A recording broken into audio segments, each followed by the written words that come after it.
Most people will chuck these into the bin, but today I'm going to show you how you can save money and grow bigger and better plants by turning these leaves into plant gold. They say money doesn't grow on trees, but I beg to differ, and I'll show you how to turn waste into something your plants will love.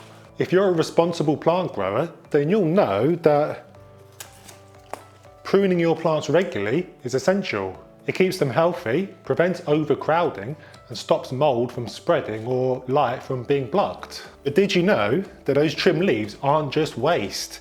They're nutrient-packed powerhouses that can be turned into a natural homemade fertilizer. Instead of tossing them, I'm going to show you how to create a nutrient-rich plant juice that costs you absolutely nothing. Here's how I do it step by step, but first we need to prune more plants. First, the golden rule. Only use healthy leaves and stems. If you are pruning part of a plant that is diseased or riddled with pests, then you're best off getting rid.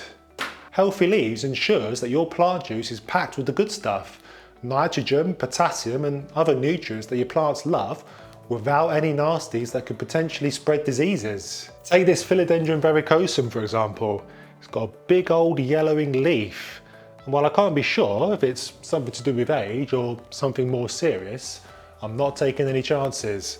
So I'm going to prune it off, but it's not going in my mix. Instead, focus on leaves and stems from healthy but overgrown plants, like this purple Pelida here that is looking long and leggy, which makes it the ideal candidate for a prune. When pruning, always use sharp, clean scissors or shears. Dirty pruners can introduce bacteria to your plant and nobody wants that. I use these trusty sharp snippers because they make nice clean cuts which heal faster and reduce the risk of infection. I regularly prune this Pothos planter so that light can get into the middle of the plant, and instead of throwing out what we cut off, we can make use of it. And let's not forget propagation. When taking a cutting like this, we normally remove the lower leaves, and these can go into the plant juice making jar instead of in the bin. To make a decent brew, you do need a fair few leaves, so I've got some more pruning to do.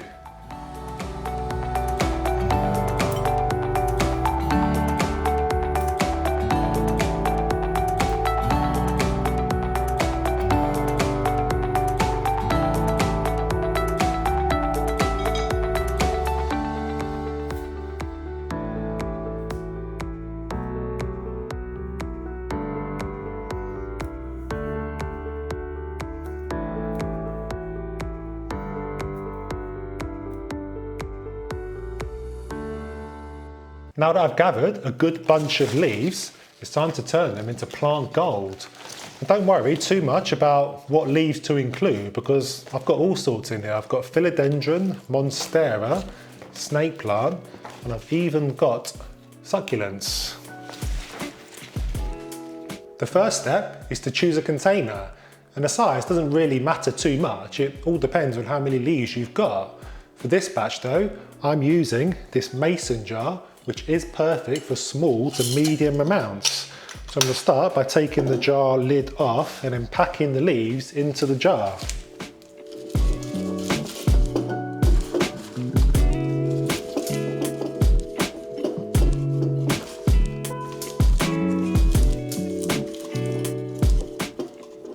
Bigger leaves, like the one from the Monstera cutting, need to be torn or chopped into smaller pieces. This isn't just to fit them into the jar, it also helps them break down much faster. By tearing or chopping the leaves into smaller pieces, you increase the surface area, which speeds up the release of nutrients. It's like chopping your veggies for soup. Smaller pieces equals faster cooking. The key here is to cram as many leaves as possible into the container. The more leaves you have, the more nutrient rich the final product will be. Once the jar is absolutely packed, like this one is, it's now time to fill it with water. And good old tap water is just fine.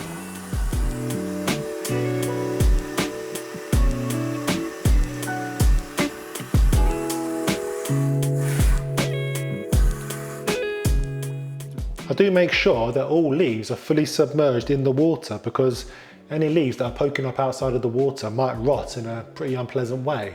And with everything in place, I tighten the lid like so, and that's it. Our concoction is ready to start brewing. All we need to do now is to pop it somewhere nice and dark and cool and exercise some patience. I'm going to pop mine in this little Harry Potter cupboard under the stairs that I've got because it gets zero light and it's nice and cool. You don't want light getting to it because that will encourage algae to take hold. I found that 2 to 3 weeks is the sweet spot for this mixture. During that time, the leaves start to break down, releasing all their nutrients into the water. Do check on it every few days to give it a shake to agitate all the enzymes. If the mix starts smelling sour or shows any sign of mould, it's best to scrap it and start afresh. A slightly earthy smell is fine though, it's just nature doing its thing. When the 2 or 3 weeks are up, you'll be left with something that looks like this. This is a batch that I made 3 weeks ago. The leaves have gone mushy and the water has got a golden murky colour. The golden colour is when you know you're in business. If it's not quite golden enough, then just give it another week. And if it's still looking a bit pale, then chances are you didn't add enough leaves. All that's left to do now is to open up the jar and strain out the solids. And for this, I'm using a good old kitchen sieve. And do make sure you have something underneath to catch the liquid, because that's a mistake that I've made in the past. I'm going to empty out everything into here.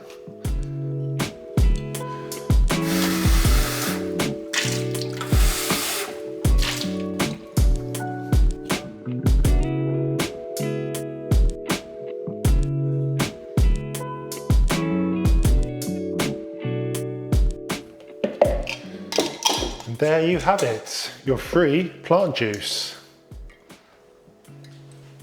Now, there are 2 ways that we can use this stuff. The first way is by adding 1 part plant juice to 4 parts water into your watering can and then drenching the soil of your plants.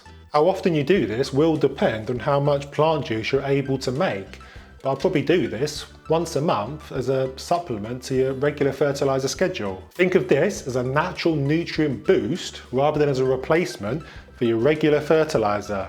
This plant juice is perfect for leafy greens like pothos and monstera, but also flowering plants like African violets or orchids will also get a lovely boost from it too.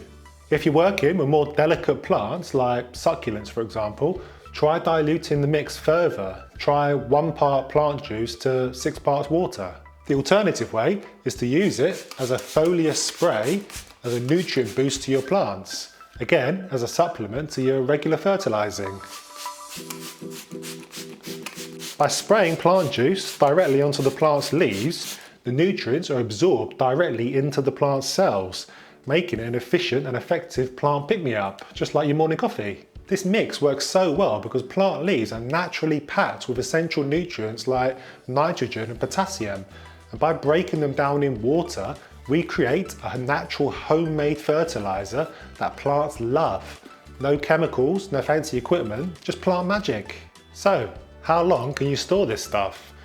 Well, on average, this nutrient-rich liquid can be stored for a couple of months. You'll want to give it a sniff before using it. If it starts to smell sour or unpleasant, it might be time to make a fresh batch. To extend its shelf life a little longer, store your plant juice in the fridge. But don't forget to label it though. Trust me, no one wants an accidental plant juice smoothie.